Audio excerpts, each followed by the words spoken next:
I think I grew up in a family that had a considerable amount of promise in the sense that I think my parents intended to really love each other and to raise children the way that their parents had.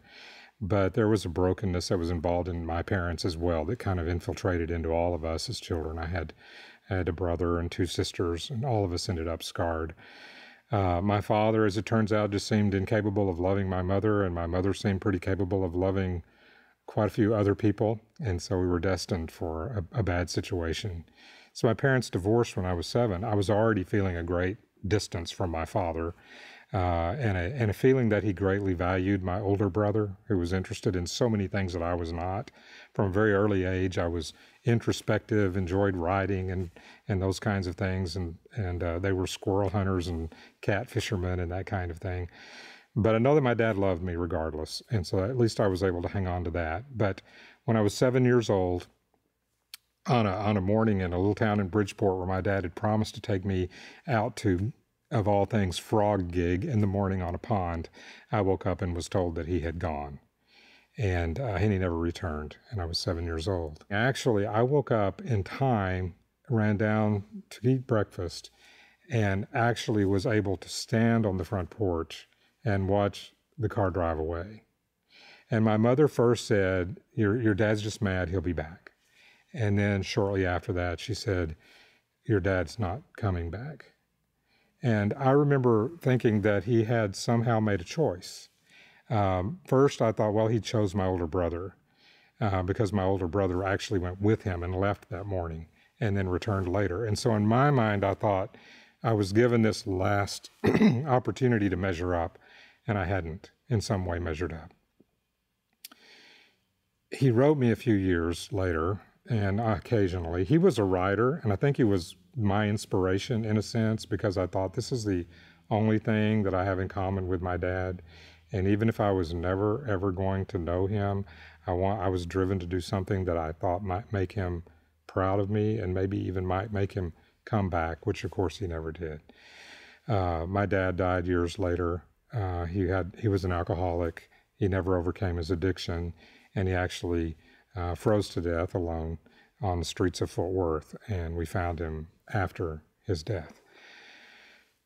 I reconciled with my dad years later, even after his death, by going to his cemetery and doing something that was greatly symbolic to me. I took a 1962 penny, the year that he left, and I went and I sat at his grave and I spoke to him for a while, and then I took the penny and I just drove it down into the ground on his grave and walked away.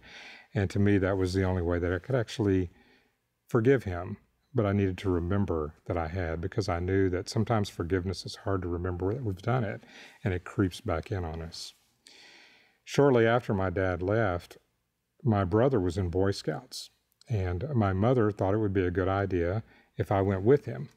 I was too young. I was only 8 years old, but the scoutmaster was perfectly happy to have me join, and in fact said that he would take extra care to make sure that none of the boys gave me any problems. And of course that meant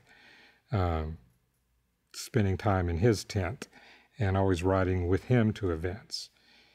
I remember the very first night we were in a large room at the city park watching a movie, and I began to realize that he was pulling me in, and how great that felt. How that felt like what I thought my dad should be doing. You know, it made me think I'm in a recliner and I'm climbing up into my father's lap. And so, not that I was I was more of an ignorant participant, but it made me feel good. It made me happy. Things progressed fairly rapidly into a very violent situation on a camp out. And I've always said, that is one of the worst things that happened to me in my entire life. But actually, what happened afterwards was worse, and I think is so damaging to boys and girls. When we went back home, I told my brother, who loved his scoutmaster and was embarrassed by his little brother, just hauled off and hit me as hard as he could, a pain that I've never forgotten, and said, "Don't you ever say that again." I told my mother, and she said, "It's not nice to make things up about people." And so I went into a period of silence from that point. I grew up extremely independent and extremely withdrawn from people. I did not like to be touched. I remember when I was 18, somebody insisted that I was going to have to learn how to shake hands. I was so averse to actually touching people, especially men. I don't look back, with everything that I've read and everything that people have told me, I don't look back and say, I ended up with a problem with homosexuality and same-sex attraction because I was sexually abused as a child and father abandoned. But I do believe that anybody who is in those kinds of situations where your father leaves or your mother leaves or you're sexually abused, it is going to impact you in some way. It's going to open up something in your life, and it is going to have an impact that's going to lead you in a direction you would never have gone. This happened to be the direction that I went. And I know there are people who say, I never was abused, and I still developed same-sex attraction, and I understand that. But I do believe that this had definite impact on the direction I was going in, because I know what it caused me to seek.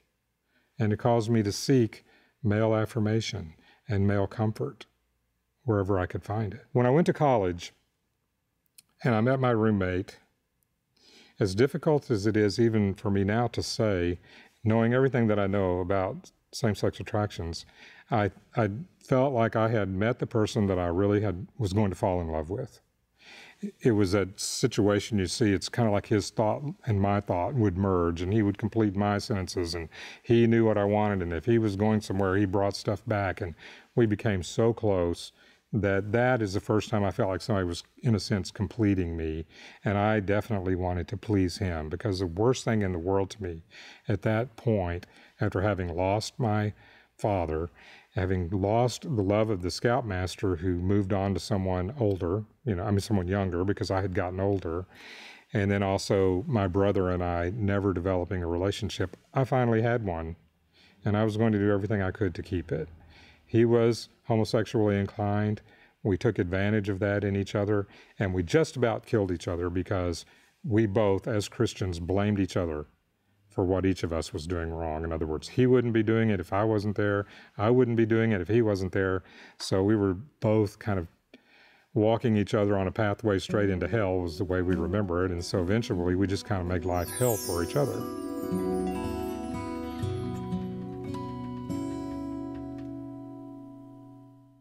I developed the double life at that point because I was still having trouble with sexuality. I was attracted to men. It was stronger when I came home. I was extremely jealous that my roommate was now with someone else.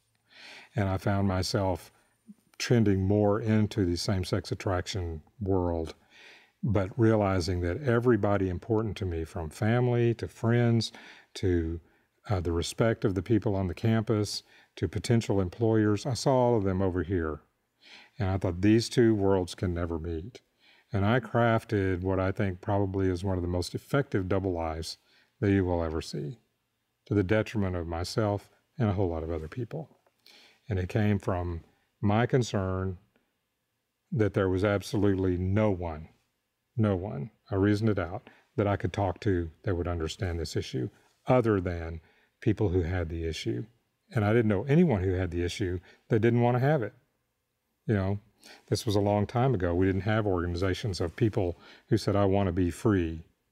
If you wanted to be free, you were just completely quiet and struggled on your own. If you didn't want to be free, you went to the other side. About 2 years later, I married Lisa. My wife probably is the most open, honest, and real person I have ever met in my entire life. And something in me said, I cannot live without her.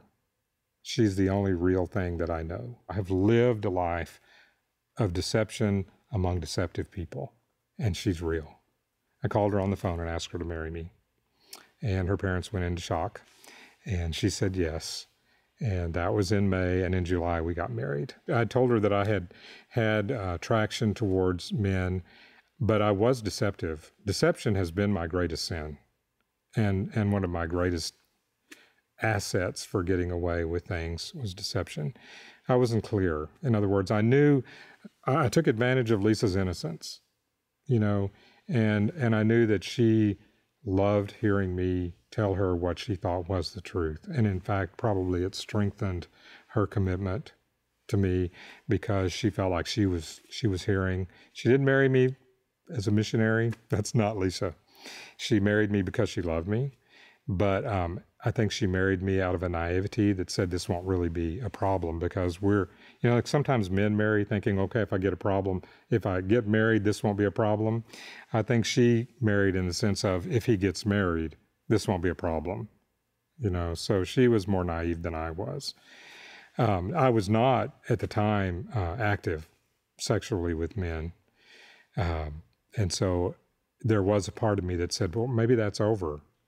But it was always a maybe, it was not a thank God that's over. It was a maybe that's over. And it wasn't. And I was so ashamed. I mean, we got married, and for the first year or two, it was a lot of energy put into avoidance.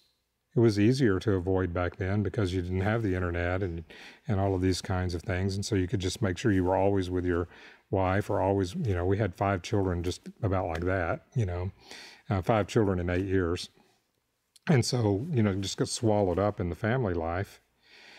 And my career began to take off. I was becoming known as a writer and doing pretty well in the newspaper business and becoming a publisher and an editor before I joined AT&T as a speechwriter.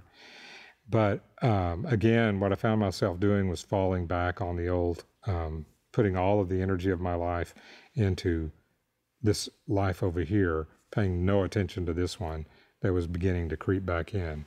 When I would feel depressed or stressed over the children, I would go back into that mode of just wanting somebody to like me, just seeking some kind of comfort from a man.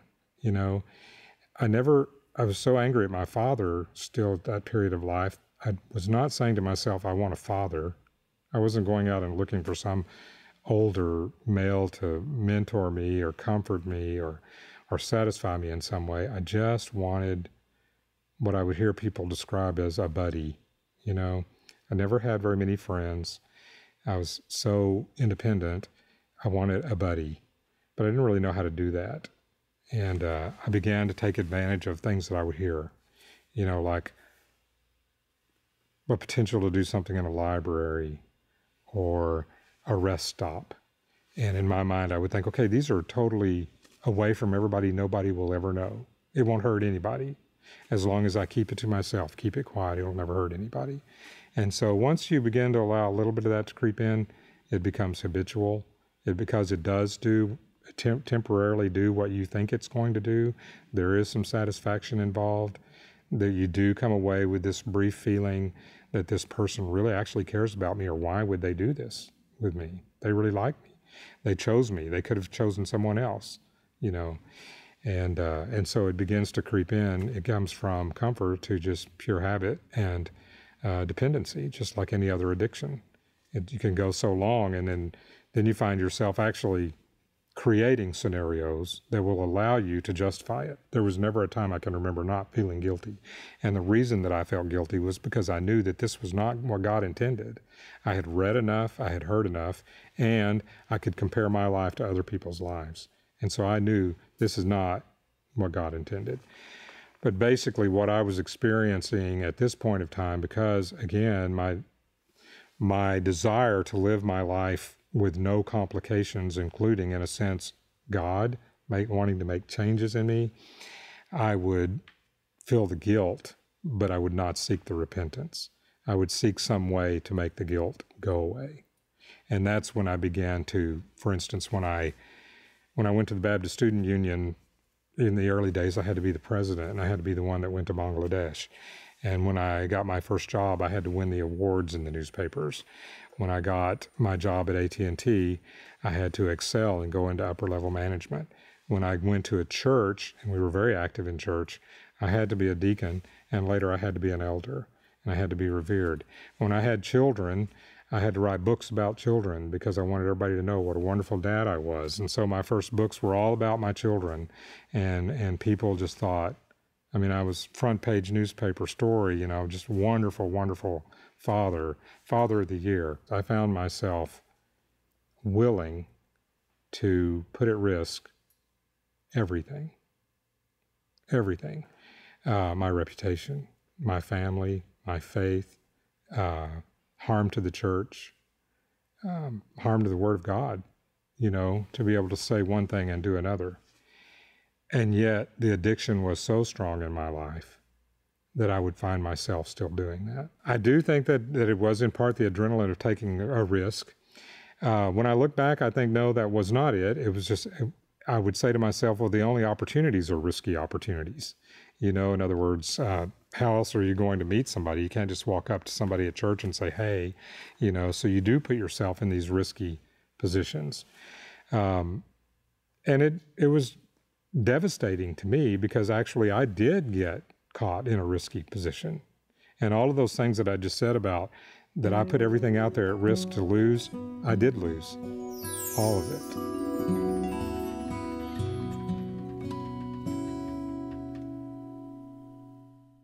I began to hear about this particular park in Oklahoma City that you could park in and people would come up and visit with you.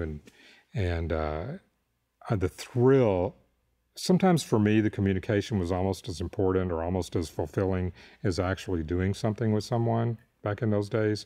Talking about it and hearing them seem interested and attracted to me seemed almost as important. So I went to this park. I was sitting there. I was having lunch. A car drove up. A nice young guy in the car, and he started visiting with me, and we had this conversation about, this park's a little shady, those kinds of things, and really not very much was said. And he said, well, yeah, it is kind of dangerous over here, so, if you really want to, have a more intimate conversation, was the way he put it, we should go over to this other part of the park. And so he said, so just follow me. And so I followed him in my car over to the other park, and I backed into this parking spot. Now, in my mind, I've gone far enough into the cycle to where probably I'm going to go through with something, stupid as it was, middle of the day. And so we're parked over there, and as soon as I drove my car in and backed it in, then 3 other cars came and pulled in front of mine. And the police officers jumped out of their cars, and they said, told me to get out of the car, and they said, you're being placed under arrest for offering to engage in a lewd act. And that was it. Because once you've been on the front page of the Daily Oklahoman, arrested as a chief of staff and an author of children's books makes you a front page material. And you go through a public trial and consequently found not guilty, which actually I feel guilty about being found not guilty because when I look back, I say, uninterrupted, I would have been guilty, but once you've gone through something like that, then everything else is gone. That is how you're known from that point on. That is who you are. Based on the non-guilty verdict, I was allowed to keep my position at AT&T and, in fact, continue to be promoted upwards. I went through church discipline experience at the church and continued to work within the church. My family stayed together, and I thought I had greatly rescued myself, is the way that I put it. I thanked God for that, but I still was not close enough to God to be able to turn my life around.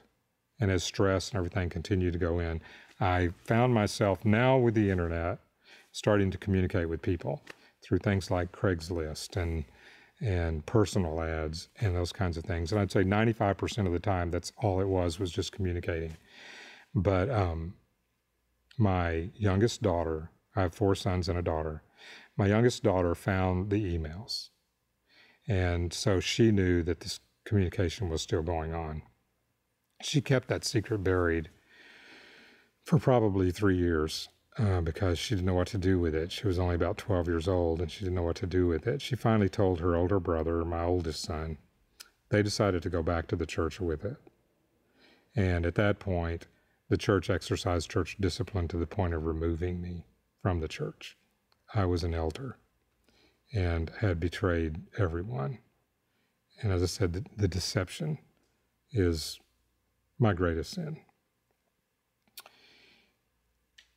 After I left the church and went through a period of time basically churchless before we found another church that we could explain everything to and go back into. And I was going through men's ministry that's designed to help men who suffer with various sexual brokenness issues, pornography and masturbation, in addition to, and idolatry and adultery, adulterous affairs, in addition to homosexuality, that I began to actually understand grace and understand forgiveness and all of those things that, while I had accepted God at sort of a face value level, I had never accepted the fact that he valued me enough to actually forgive me and give me grace. What I kept expecting from God was strength. You know, I have this problem, God, and I need strength. I have this problem, God, and I need strength. I don't want to do this again, so I need strength. You know, and that was my concept of what a God should give you, is strength. You have something that's too powerful for you, but you have a powerful God, so give it to God and get the strength and get through it. And I began to understand grace, kind of in the sense of, I had broken every light bulb in the house, and you look out and the moon is full, and you realize there is still light. No matter all of these things that I have done, there is still light. And so I realized at that point, I had built a double life, not to deceive God. I had known all along that I was in no way deceiving God. And in a sense, there was a part of me that said, eventually, this is going to come out, you know, just because of God. No matter how much I fool all of these other people, eventually it's going to come out because of God. But I had built this double life to fool my wife, fool my children, fool my employers, fool my church, always with a sense of, I won't have to do this very long. I will find the answer over here. You know, it wasn't like, I'm doing this so I can be this way forever. It won't be very long. But then years pass and children grow and children get married, and all of a sudden you realize you're still fighting the same problem. And it was a mentor in the ministry who said to me, he said, you know, I have to admit, I think you are probably, in all my years of ministry, which is 20 some odd, the most hardcore problem that I've ever seen. He said, part of it is because you think too hard, and you think that you can reason all of this out and make it work. And the second part of the reason is you care about what other people think about you, even though you're doing all kinds of things that you know other people would not like to know about you. So it makes you put all of your energy into making sure you balance the scales with things that they like. And until you decide that the only thing that matters is what Jesus Christ thinks about you, you will never find freedom. I needed to stop thinking about what anybody else thought about me and think clearly and distinctly about what Christ thought about me. It is the first time, because of all the denial, that I actually went back to the Bible and said, I'm going to read it. I'm going to find out what the Bible says. It was only when I was able to develop a personal, trusting, faith-based relationship with Christ and believe that there is in no way, at any time, under any circumstance, that he ever turns away. Even if your whole life has been built around people who turned away, when you realize nothing, no circumstance, will he ever turn away. And that is an intimacy that I had never had with anyone, and a trust level that I never thought I was capable of.